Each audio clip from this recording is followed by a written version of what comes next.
So I've now watched the entire first season of Voltron, Legendary Defender, and it's an Electrum, an alloy of gold and silver, if you're wondering, meaning it's highly good, but maybe not perfect. Welcome back to the heart of the stories we tell, where I'm geeking out with a mix of nostalgia and immaturity over a new Netflix series brought to you by the same team that made Legend of Korra. I still love the DreamWorks logo trick, and still think that should be their main advertising trick. But for now, let me recap everything season whole. This is a basic Ancient Aliens series. It begins slightly in the future and builds on a 10,000-year-old conquering race that has taken over a vast part of the galaxy. A ragtag group of adventurers answer the hero's call and try to stop the villain with a legendary artifact.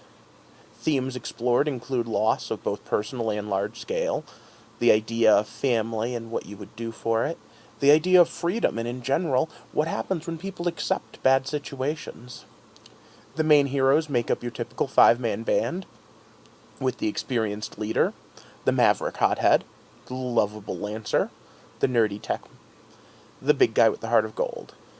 On its surface, it's full of tropes, including one I'm not too fond of where princess equals princess, but to be fair, it's so much more than that. The story is obviously well cared for, and there's a lot of things in there that buck expectations. I could gush about lines of dialogue, about individual episodes, but the true beauty is when you look at it overall as one picture.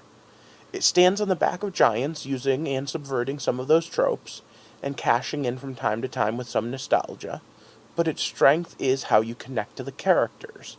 They feel real. The stakes they're in feel real. It's an amount of effort that a lot of cartoon makers don't go through today.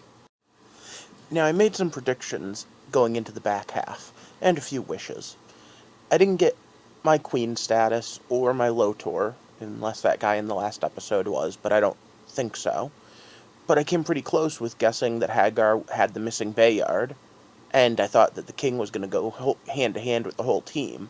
But nope, when he took off that armor and was going out there, I really thought we were going to see Shiro versus Zarkon. But no, he took on the whole friggin' Red Lion, and he's got the Black Bayard, because he was the last Black Paladin. How awesome is that? Such a huge level of depth to add to the series, something that is going to plague them in Season 2. This, along with the rest of the cliffhanger, just left me begging for more. So I'm going to just quickly do my top 5 favorite things. And the first part is going to be for the princess, even though I would prefer her be queen. She got in on the action, and it was pretty cool. I like the fact that she's got some magical abilities. I like the fact that the castle itself is tied to her. And even if the shapeshifting came out of nowhere, it was a pretty cool addition.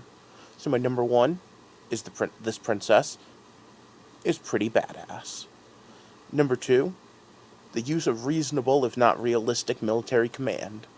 Zarkon's forces aren't carrying any idiot balls. They don't always work with the way they want them to, but they're mostly making sense. You can understand where these military commanders come from. And most important with that, in episode 11, when Voltron destroys a dozen battleships before being split apart, and then still is blasting those fighters, you can tell. Those destroyers eventually will outmatch Voltron. He can't win this fight alone. Number 3, the reoccurring theme of loss.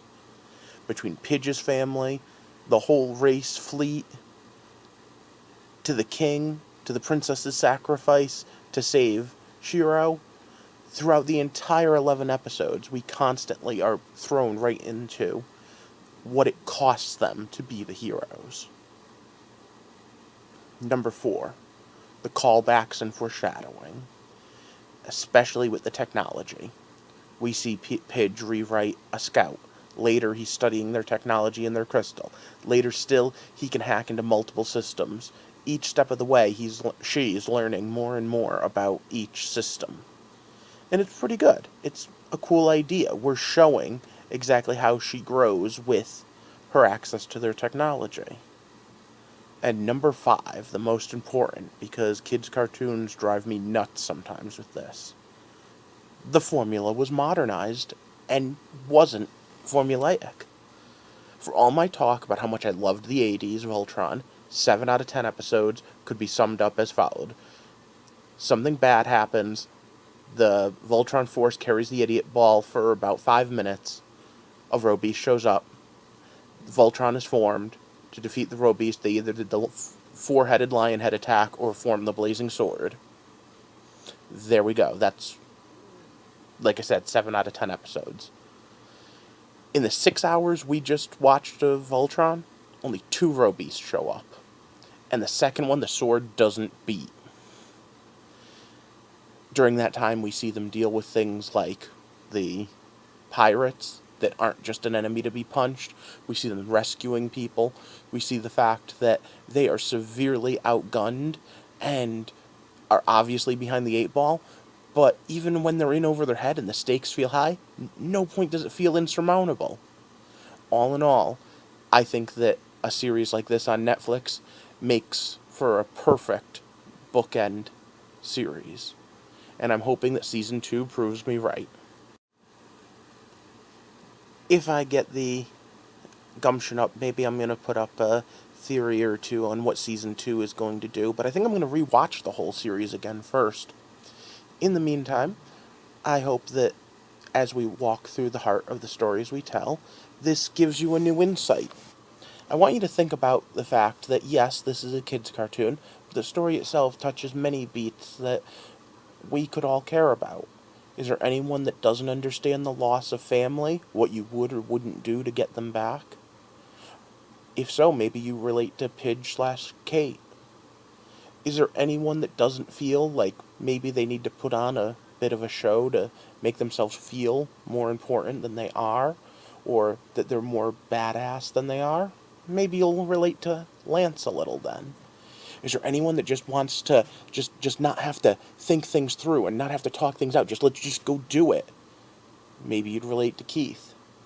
The irony being in episode 11 that Keith's the one that even points out that, hey, maybe we shouldn't do this. Showing a little bit of growth there. Not in the right direction necessarily, since he was going to leave the princess to rot, but whatever. What about Shiro? Shiro's the one who lost too.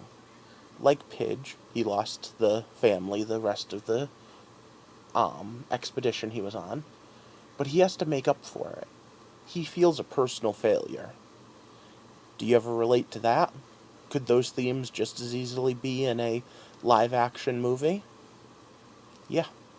Could those just as real and just as hard-hitting ideas take place in a much more mature story?